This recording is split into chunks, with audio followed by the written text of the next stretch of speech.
It's sitting there going, come on, look at me. Come get me. Bring it. So that I can see what you doing. It's like me in the 80s in the club.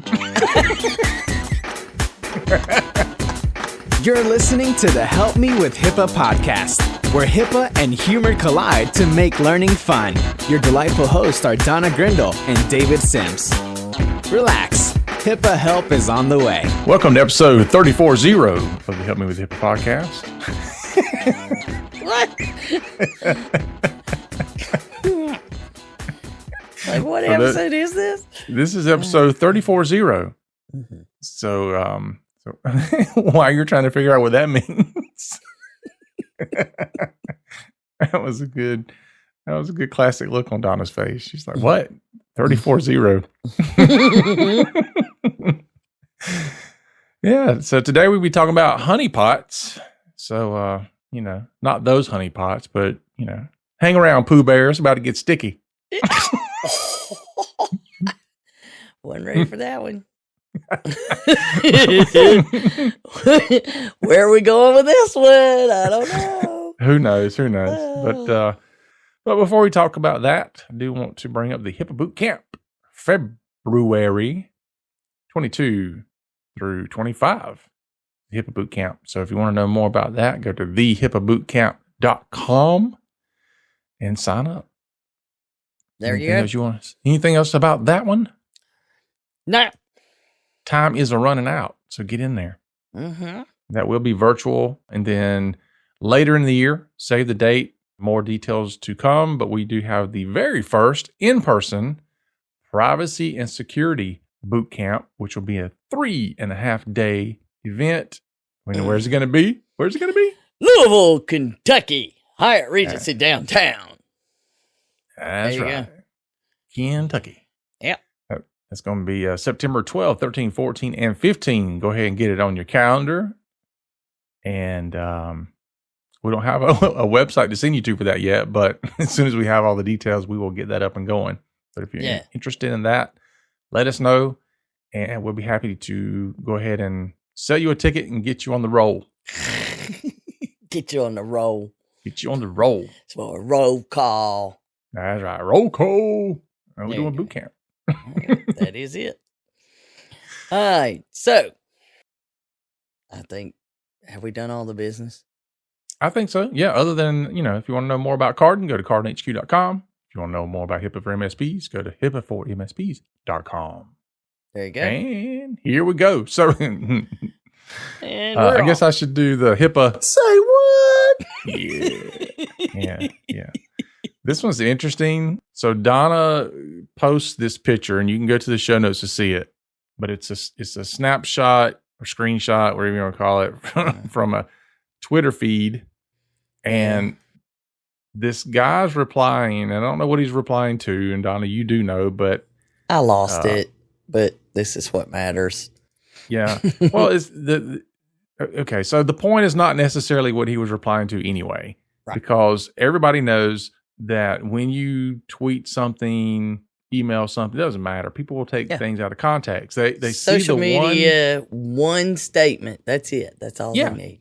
They see the one thing, and that's what they run with. So I don't know if this guy was joking or he's not informed. Let's just say it that way. Yep. But at Nick D. Payton, which, by the way, he is a marketing person, not a HIPAA person.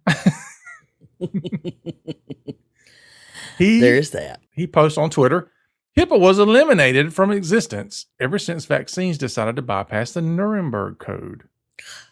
Okay, so first of all, props to Nick for spelling HIPAA correctly. Good point, because so many do that wrong. Yeah. However, one could look at this as somebody will, and go, oh, HIPAA's not even a thing anymore, because when did we hear that HIPAA was going to get, repealed anyway, rolled back? What? 2016? 16 election, Actually, I think every election We always hear that somehow it's going to happen, right? It's going away. Hippa's going away. Hippa's going away. How many times have we heard that?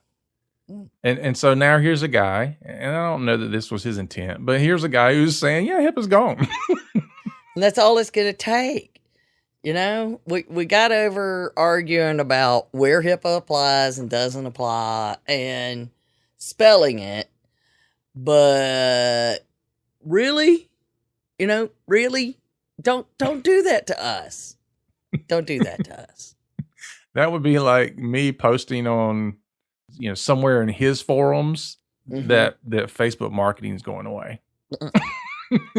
There you go. Because it's becoming meta. Yeah. So it's just kind of one of those things where I like to call them, what's the birds at the beach? The ones that were on the cartoon. There's mine. It's like the seagull kind of birds. You know what I'm talking about? Sandpipers? Maybe. Yes, maybe that's what they are. They just run along, little bitty ones? Yeah. But this is kind of what they do. They come swooping in, crap all over everything, and they're gone. Yeah, there you go. The gulls, and that could be them.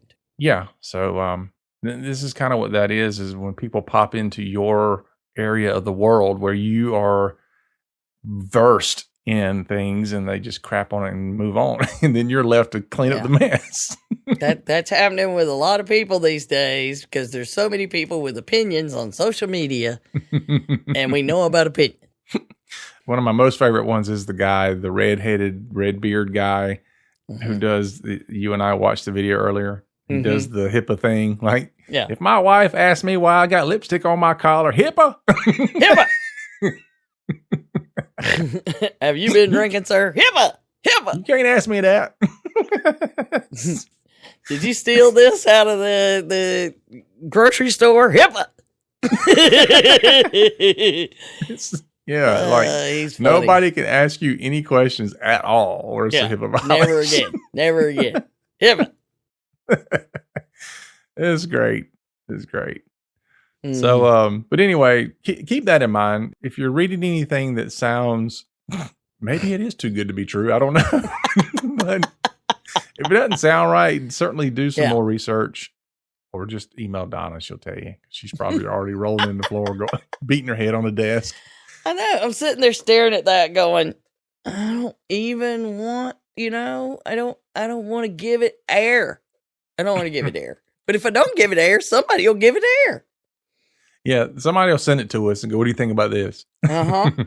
Or they will have gotten it from their boss. I heard HIPAA's over. We don't have to do it anymore. Yeah, HIPAA ended a long time ago. I mean, every time they come up with these leniencies toward HIPAA during certain crises, that always freaks me out. Because I understand what they're doing and they should do it, but people never understand that just because they can doesn't mean they should. And they also don't necessarily know when it's over. Like, okay, now we got to get back to doing it the correct way. Well, hopefully we won't see this, but we're letting you know it's out there. If you're a beer drinker, you know what I mean when I say the seal is broken. Can't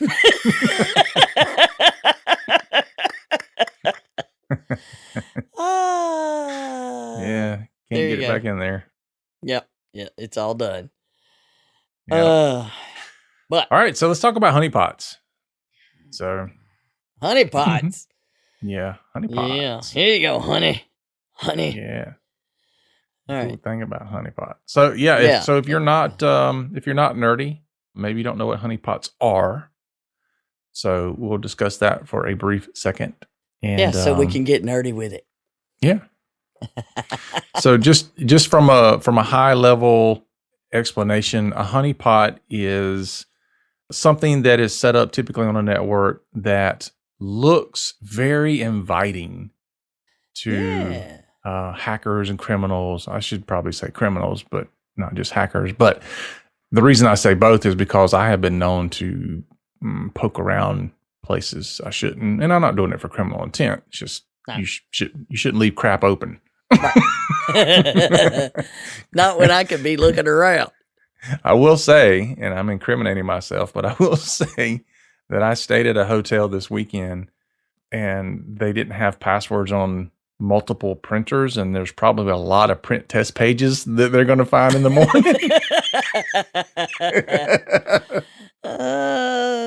There you go. just to let you know. And then people will get them and they're like, how did this happen? Yep. So I didn't do anything crazy, but just enough to let you know. It's probably something you need to address. Yeah, because when somebody breaks in, one of the first things they do is look for something to hang out in to see what's out there. And a great place to hang out if you're attempting to monitor traffic is on a printer. Yes. So with the honeypot thing, the whole point of a honeypot is to set up a controlled area that has a lot of things in, or at least some things, maybe not a lot, but have things that is attracting people to dig into this. And because the honeypot is set up the way it is, it's also collecting this data, and it's, looking at how did they get in and what are they looking for. And so it's giving you this really good understanding of what's going on. It's sitting there going, come on, look at me, come get me, bring it, so that I can see what you're doing. It's like me in the 80s in the club.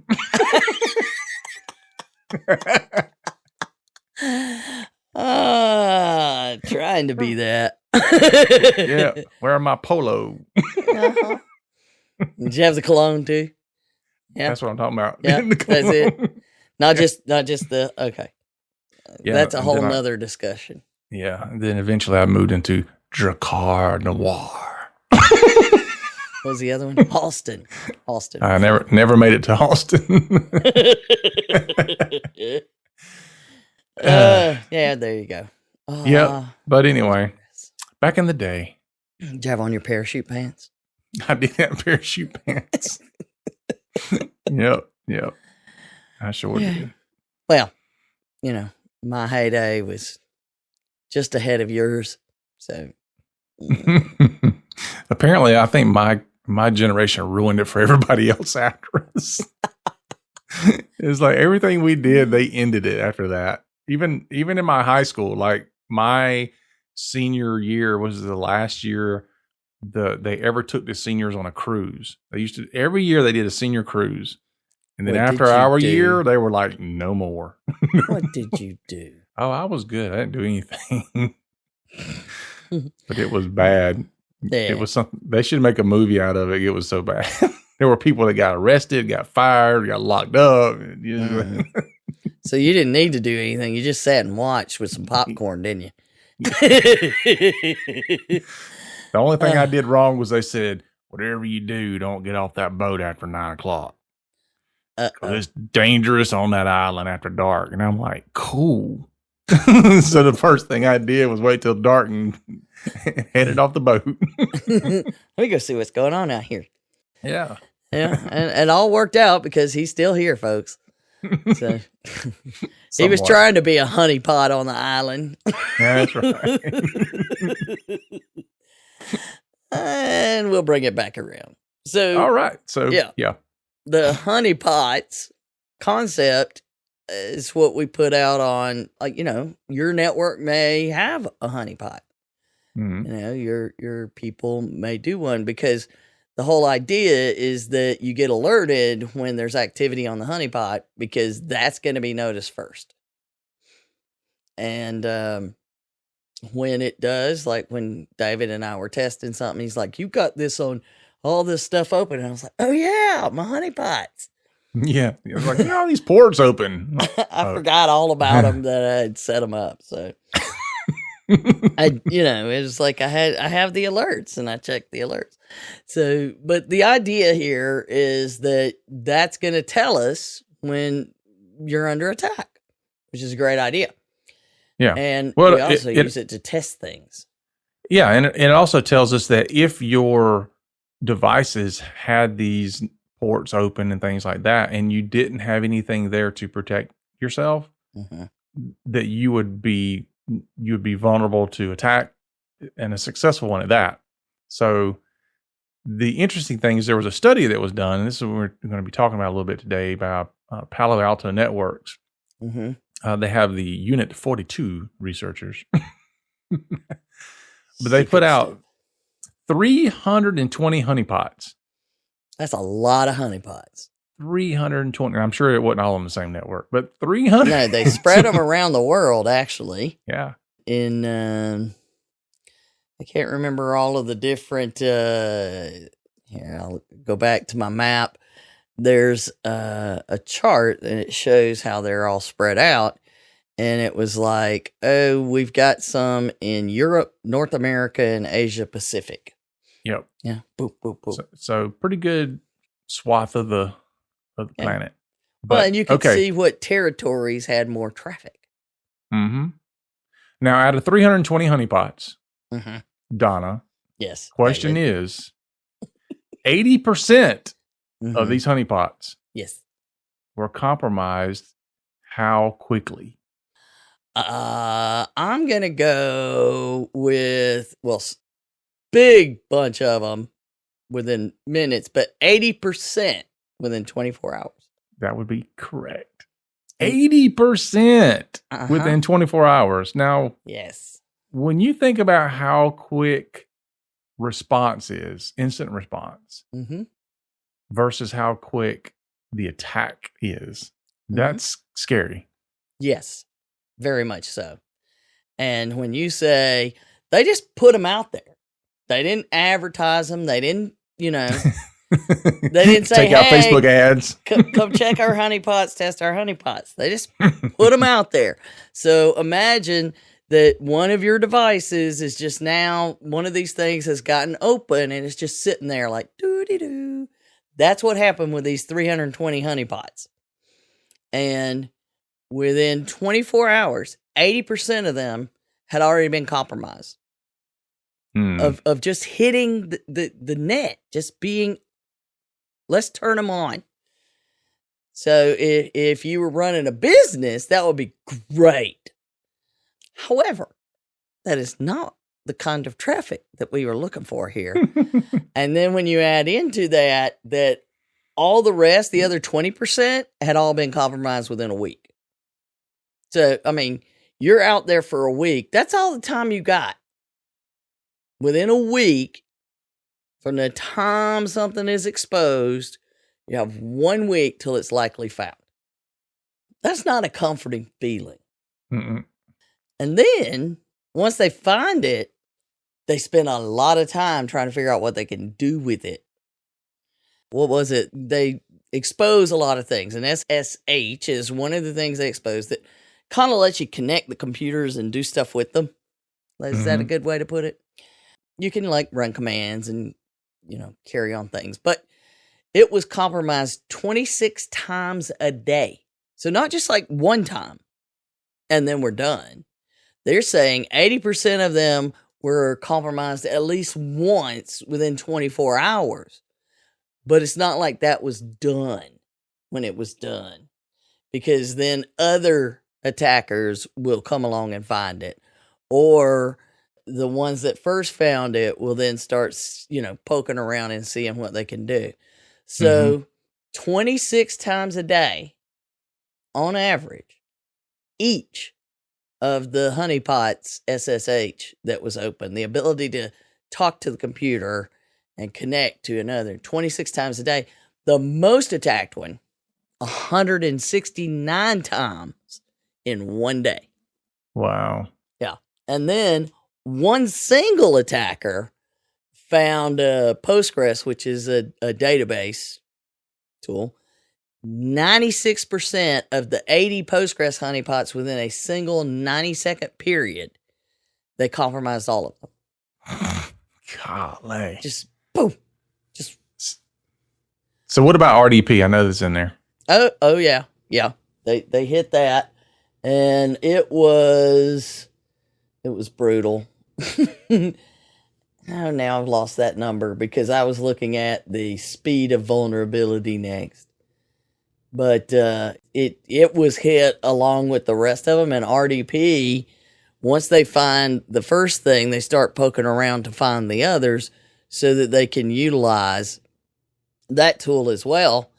And they move around looking for their ways in. And this was, let's see, 96% of the 80 Postgres honeypots in 30 seconds. And then the location, no different. No different. Doesn't matter where they were, none of the stuff. But the big picture is the time frame. That's what we really were focused on, is ain't nobody got time for this. I mean, you can't, you know where we used to say, well, you just got to be faster than the other bear. We still say that. Mm-hmm. However, I think that it's important that we point out, if you're out there at all, you're already slower than somebody else running from the bear. You don't have a chance. You've got seconds if you don't have it cleaned out. So when they did these numbers and they ran all of this, they basically said, and one of the quotes that Palo Alto, one of the researchers, said, the speed of vulnerability management is usually measured in days or months. The fact that attackers could find and compromise our honeypots in minutes was shocking. This research demonstrates the risk of insecurely exposed services. Okay, now we talk about vulnerability management and patching and all that kind of stuff. And I know folks that have started, they've implemented a thing where there's a monthly scan on their, an external scan on their network. That's great if the monthly scan runs on the day that the exposure occurred. I mean, otherwise, I don't, you know, or the day within 24 hours of the exposure, you know, it really, we're at the point where it has to run every day, isn't it? Yeah. Well, that's like when, you know, people come to me and they're like, can you give me an annual vulnerability report? And I'm like, wait, what? I mean, and it's only because some assessment asked them to do it, but I'm like, yeah, it's not really the way this works. Yeah, and a lot of people are like, well, we do a risk analysis every year in July. So that's when we check our... Wait, what? That's when you check? I'm going to go with probably want to increase that cadence. Just a tish. Yeah, because all these things are, you know, point in time checks. And so how confident are you that when you check a vulnerability, that no other vulnerability happened in the next 364 days? Yeah. Yeah, and that we both know that's just not the case. Not going to happen. Not going to happen. And it's not, you know, there's a lot of times where it's just people make mistakes. There's something new that's added to the network and not properly secured. Somebody adds something to the network they're not supposed to. That would never happen. Let's call that one Shadow IT. Well, there's always things that aren't getting updated usually. And even when you have IT that's supposed to be doing that, sometimes there's things that can miss, or in some cases, like with MSPs, not everything is typically under their management to where it's going to get updated. Right. And so it's just things are going to get missed. Sometimes it's when they say they're doing patch management, sometimes that only means the operating system or maybe the bigger programs like Microsoft Office, but not every little thing you have. So there's a big disconnect when it comes to that. And another thing that I saw in a separate article, the Bleeping Computer article about this, they pointed out that the vast majority of attacker IPs were observed on a single day. So that means that the attackers rarely reuse the same IP on an attack. So when we talk about having everything up to date, one of the things that a lot of people do is they will block these IP addresses. Mm-hmm. Right. So, I mean, we have the stuff where, it tries X amount of times and block. It's from any certain country, block. But we know that they can make themselves look like all kinds of things. Oh, yeah. And so the fact that, we block all of these things, we block the bad IP addresses that a lot of people will tell you, right? So you don't have to worry. We're constantly updating our list, David. At least annually. But what they pointed out, they tested the idea of, would it mitigate these attacks by pulling all the IPs that were doing the network scan and then starting to block them, right? Which is what that's a theory that some people use, and it does help. But basically, what they found is they took 48 honeypots, and that blocking over 700,000. So we're not talking a handful. 700,000 IPs. There was no significant difference in the number of attacks between that group and the control group that didn't have it. Wow. So thinking, we're saying you need to be updating things regularly, but don't let we're constantly blocking bad IP addresses. And we hear that a lot. Yeah. Don't worry, we're blocking these IP addresses. No, it's going to be irrelevant. And don't misunderstand us. We're not saying to stop doing that. No. But we're saying understand this is not a silver bullet. Yeah. Oh, we got a firewall. And nowadays, it's even, when people say that now, I'm like, okay. If you don't have a firewall, you don't really need, you're just, then you're just out there laying out there as bear meat. You're on the nude beach. Slathered up with honey because you're a honeypot. That's right. Yeah. And when you get compromised, I want to hear it. So you got to at least be trying. So just doing nothing is not a solution. However, know that there is no magic wand either. Mm-mm. No, you got to stay on top of this stuff. And once they get in, they're in there trying to figure out what else they can do. This is not just, oh, look, that's open, we're in. Once they find it, often what they'll do is, okay, there's a team. This is like think of a building crew, the contractor. Mm-hmm. So they hire the ones that go find them. And the ones that go find them, they figure out what's there, they log it, they send it on to the next ones. And the next ones, that's the crew that comes in to see what we can do. What can we set up? They do an inventory, pick it all up. And then they log that and send it on to the next group.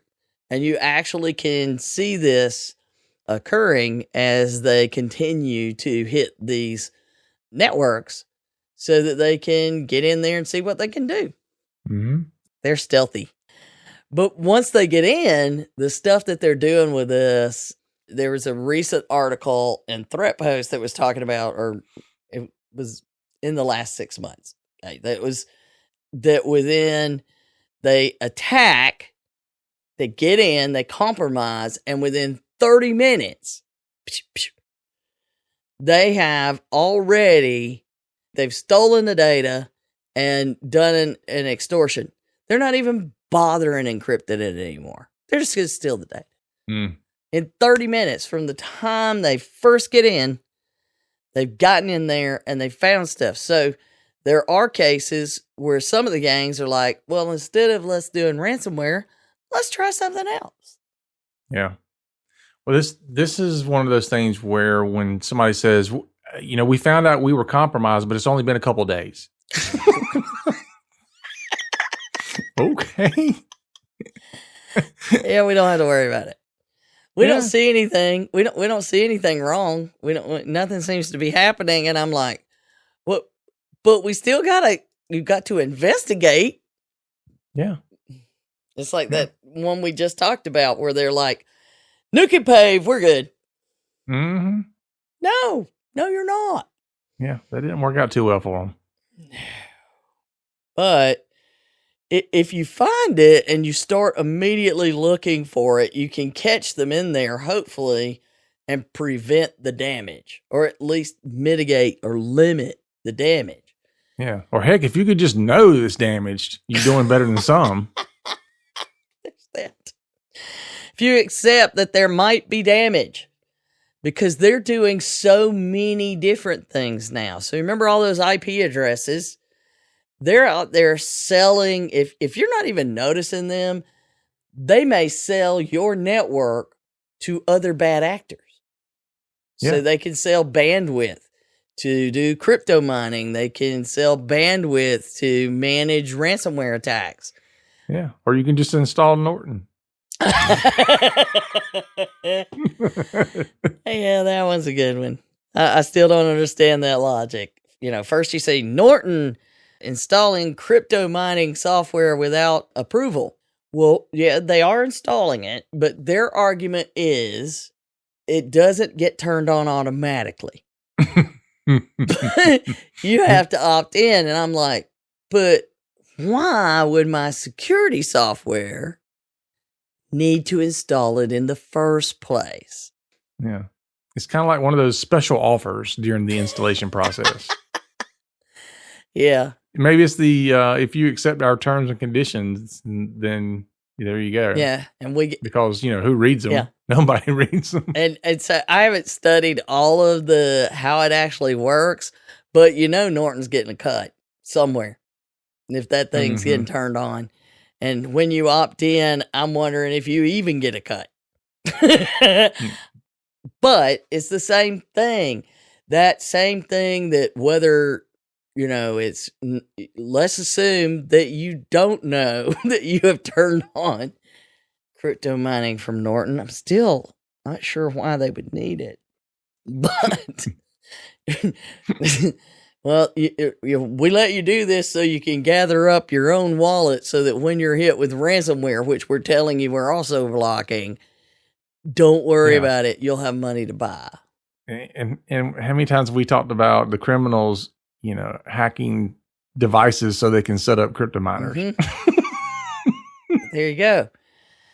So the thing is that they're doing more and more things with your network now than they ever have before. So they just start selling, okay, well, now your network, maybe you don't have, I love the people that are like, well, I don't have any data they want. All right. What if you now are distributing malware? You think anybody's going to find that? Can you imagine the FBI comes busting in, you're distributing malware, you're hackers, and everybody's sitting there to their desk like, what? What? Computer's right over there. The internet's working great. Yeah. We just got a little slow the other day. Yeah, because you leave everything on at night and it's just pumping stuff out all night long. Yeah. Yeah. That's when you're calling and you're like, we need new computers. They're all slow now. I know. I love it. It's just like, have you thought about maybe looking at what's happening on them? Mm-hmm. That's the biggest thing. But knowing once they see it, you've got 24 hours a week max before somebody finds it. Mm-hmm. And no, they're not directly targeting you. If you're being directly targeted, it's an even bigger ball game. Oh yeah. Yeah. It ain't going to be pretty if you ever expose anything because they're monitoring. So, keeping in mind that they're sitting there and they're able to find it that quickly, They're able to compromise it that quickly. They have so many things they can do with it before they steal your data and then start an extortion. I love the quote of, they can steal it, and steal your data in less time than it takes to get a pizza. Yeah. 30 minutes or less. Guaranteed. We'll steal your data.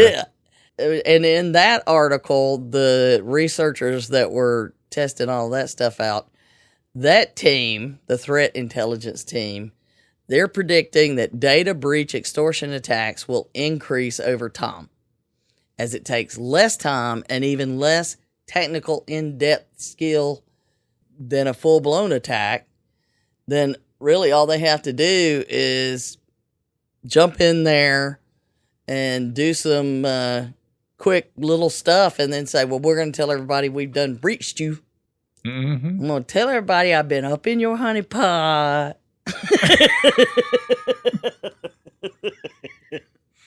Wow, I'm gonna stay off the inappropriate jokes on that one. Yeah, just let that one go, right? Yeah, I don't want to get Carla all upset.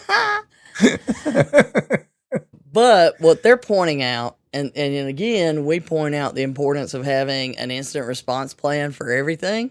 Mm-hmm. They're pointing out you need to have a short notice incident response plan. Wow is all I can say. I mean, yeah, I know how hard it is to get all the right people on the phone when you got an important question to ask. Mm-hmm. So maybe there should be an instant response plan. Oh, aren't you a funny guy? But we did say that, didn't we? Yeah, but we talked trash about it last time. Yeah, we did. It's an instant incident response plan. Ooh, that's gonna be tough. Yeah. It's gonna be an IRP. Oh, God. IPDR. We won't go into that further. But just as another piece that shows how much this stuff is going on and how lucrative it is, and knowing that, as they mentioned, less skill, less knowledge, bigger return still. Mm-hmm. And you've got the ones that are doing the ransomware stuff we've been talking about. So it's just broadening the market for those folks. And here's an example ad. And I don't know, maybe that looks like Russian up there, but we'll not go any further. Yeah, definitely Yeah. Soviet area stuff. Yeah. And it's saying, look, we're the latest Windows variant, fastest in the market, highly scalable, blah, blah, blah. But the bottom line is they're advertising it in a very high-end ad, giving you all the bullets of how wonderful their product is. Yeah. Compared to our competitors, we encrypt the largest amount of data per file, meaning large files are impossible to recover, unlike some variants that only encrypt a tiny section of the files. We also achieve the maximum performance possible on any hardware, as our cipher is a software stream cipher. We use I/O completion ports in Avos 2 and our threading model. We regularly update our products. Yes. And they update it based on our affiliates' feedback. That's right. Making money, There's honey. an affiliate portal. You can do all of this, but note, terms and conditions may vary. Because, you can't get sued for not having the right terms and conditions Yeah. within your illegal contract. And they do make it clear, like we talked about all the time, you cannot attack ex-Soviet countries. Mm-hmm. That is not allowed. Attacking post-Soviet CIS is not allowed. And then, here's our contact information. I know. We need to talk. Yeah. These are the kinds of things that are out there. I mean, it includes assistance on negotiations, because you never know when you're going to need that. Killing of processes and services. So you don't have to worry about that. The removal of shadow copies, i.e. backups. And I love this. Diverse network of penetration testers, access brokers, and other contacts. How about that? So you got all you need. Yeah. Those are the advertisements for the people who want to use these tools, and all they have to do is follow what these folks are saying. Mm-hmm. Easy peasy. Easy peasy. It's the way I like it. So don't play around with this. This is not something, the whole idea of we'll get to it next year drives me nuts. Well, I don't have time to do that. Oh yeah. Well, we have that every December. Like everybody that comes to us in December wanting proposals for security. Yeah. You come to them, you're like, well, all right, what are you going to do? Well, we'll just wait until mid-January or so, or maybe even after tax season. That's my favorite. We'll look at it. We can't do anything during tax season. Yeah, I understand that because the criminals know that. Mm-hmm. Yeah. And they know that you've got all that financial data, and they know that if they get in and shut you down, you're likely to pay More willing to pay. Yeah. So wait until later. That'll make them happy. Yeah, sure. Go right ahead. Yeah. Yeah. Well, so y'all think about that. Y'all think about that as we're heading into all this stuff. Mm-hmm. How easy. Oh, enough. This is no longer, we've had this out here for 6 months and nobody noticed. That ain't happening anymore. Mm-hmm. The longer your bait's in the water, the more likely a fish is to bite it.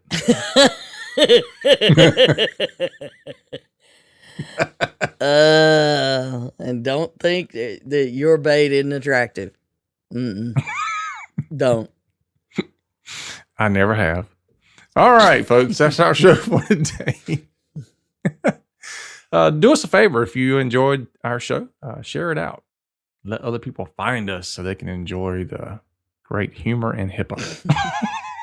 And remember for Donna and myself that Hippa's not about compliance. It's about patient care. This is a brand new system. I'm still getting used to it. All right, folks. See you next week. You've been listening to the Help Me with Hippa podcast, hosted by Donna Grindle and David Sims. The show created to help you with Hippa.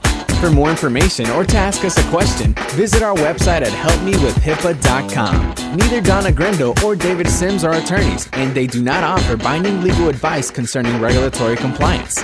The information in this podcast should not be relied upon or construed as legal advice in any way.